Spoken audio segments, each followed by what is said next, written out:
आप सभी को जय मसीह की। आज का वचन है दान। मत्ती के 6:1 में लिखा है,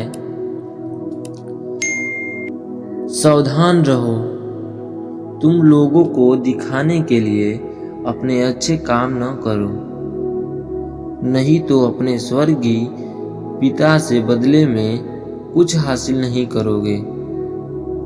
इसलिए जब तुम दान दो तो अपने आगे ढोल न पिटवाओ, जैसे ढोंगी लोग सभाओं और गलियों में करते हैं। जब जरूरतमंद लोगों को कुछ दो तो तुम्हारा जो दाहिनी हाथ करता है उसे बायां हाथ न जान पाए, ताकि तुम्हारा दान गुप्त रहे। तब तुम्हारे पिता को गुप्त में देखते हैं तुम्हें आशीष मिलेगा। जब तुम प्रार्थना करो तो ढोंगी की तरह न बनो, लोगों को दिखाने के लिए सभाओं में और सड़कों के मोड़ पर खड़े होकर प्रार्थना करना उनको बड़ा अच्छा लगता है। मैं तुमसे सच कहता हूं कि उन्हें उनका प्रतिफल मिल चुका। लेकिन जब तुम प्रार्थना करो तो अपने भीतरी कमरे में जाओ, दरवाजा बंद करो, अपने स्वर्गीय पिता से अकेले में प्रार्थना करो। तब तुम्हारे पिता जो सब कुछ देखते हैं तुम्हें प्रतिफल देंगे। प्रार्थना करते समय दूसरे लोगों की तरह जो आशीषवादी हैं बकबक मत करो, क्योंकि वे समझते हैं कि उनके बहुत बोलने से उनकी सुनी जाएगी। इसलिए उनकी तरह मत बनो, क्योंकि तुम्हारे स्वर्गीय पिता तुम्हारे मांगने से पहले जानते हैं कि तुम्हारी क्या क्या जरूरतें हैं। इसलिए इस तरह से प्रार्थना करो, हे हमारे स्वर्गीय पिता, आप जो स्वर्ग में हैं, आपका नाम पवित्र माना जाए, आपका राज्य आए, जैसे आपकी इच्छा स्वर्ग में पूरी होती है इस पृथ्वी पर भी हो। हमारे हर दिन की रोटी, खाना और जरूरत की चीजें आज हमें दें, जिस तरह हमने अपने अपराधियों को माफ किया है वैसे ही हमारे अपराधों को माफ करें। हमें प्रलोभन में पड़ने न दें, लेकिन बुराई से, शैतान से बचाएं, क्योंकि राज और पराक्रम और शान, महिमा हमेशा आपकी ही है। ऐसा ही हो। इसलिए अगर तुम मनुष्य के अपराध क्षमा करोगे तो तुम्हारे स्वर्गीय पिता भी तुम्हारे अपराध क्षमा करेंगे।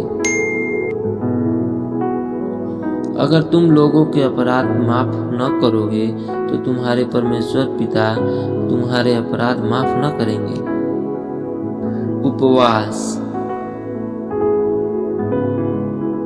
जब कभी भी तुम उपवास करो तो ढोंगी की तरह तुम्हारे मुंह पर उदासीन नहीं छाए रहे।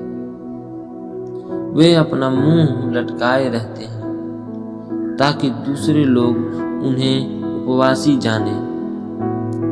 मैं तुमसे सच कहता हूं कि वे अपना प्रतिफल पा चुके।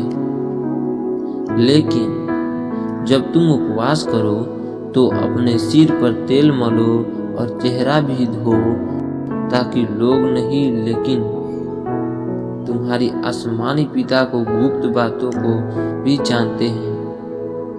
तुम्हें उपवासी जाने, इस हालत में तुम्हारे आसमानी पिता को गुप्त में देखते हैं तुम्हें प्रतिफल देंगे। अपने लिए पृथ्वी पर धन संपत्ति मत बटोरो, जहां दीमक और फफूंद बिगाड़ते हैं और जहां चोर सींग लगाते हैं और चुराते हैं। लेकिन अपने लिए स्वर्ग में दौलत इकट्ठा करो, जहाँ न तो दीमक और फफूंदी बिगाड़ते हैं, न चोर सेंध लगाते हैं और न चुराते हैं। क्योंकि जहाँ तुम्हारा धन है वहीं तुम्हारा मन भी लगा रहेगा। देह का दिया आँख है, इसलिए अगर तुम्हारी आंखें साफ है तो सारी देह रोशनीमय होगी। परंतु अगर आँख अंधकारमय होगी तो सारा शरीर भी अंधकारमय हो जाएगा। इसलिए तुम में जो ज्योति है वह अगर बुझ जाए तो वह अंधियारा कितना भयानक होगा। कोई इंसान एक ही समय में 2 मालिकों की सेवा नहीं कर सकता, क्योंकि वह एक से दुश्मनी और दूसरे से मोहब्बत रखेगा, या एक के प्रति वफादार रहेगा और दूसरे धोखाधड़ी करेगा। तुम परमेश्वर और दौलत दोनों की सेवा नहीं कर सकते। इसलिए मैं तुमसे कहता हूँ कि अपने जीवन की चिंता करके यह मत कहना कि हम क्या खाएंगे, क्या पिएंगे या क्या पहनेंगे। क्या जीवन भोजन से और देह कपड़ों से बढ़कर नहीं? आसमान के पक्षियों को देखो, वे न बोलते, न काटते हैं, न गोदाम में रखते हैं, तो भी तुम्हारे स्वर्गीय पिता उनको खिलाते हैं। क्या तुम्हारी कीमत उनसे कहीं ज्यादा नहीं है? तुम में कौन है जो चिंता करके अपनी उम्र में 1 सेकंड बढ़ा सकता है? कपड़ों के लिए फिकर क्यों करते हो? जंगली फूलों पर ध्यान लगाओ कि वे कैसे बढ़ते हैं। वे न तो मेहनत करते हैं न काटते हैं। फिर भी मैं तुमसे कहता हूँ कि सुलेमान भी अपनी सारी शान में उनमें से किसी की तरह कपड़े पहने हुए न था। इसलिए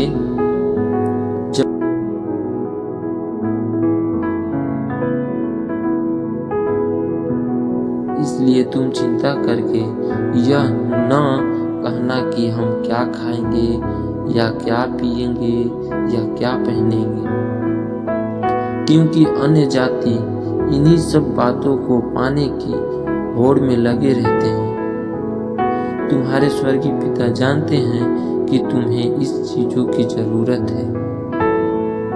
इसलिए पहले तुम परमेश्वर के राज्य और सही जीवन शैली को चाहो, तो ये सब चीजें तुम्हें अपने आप मिल जाएगी।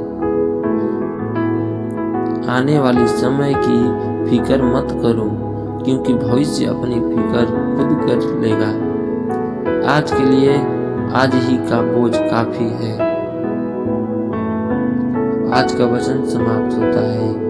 अगला वचन मत्ती के 7 अध्याय में देखें और सुने। प्रभु आप सभी को आशीष दे।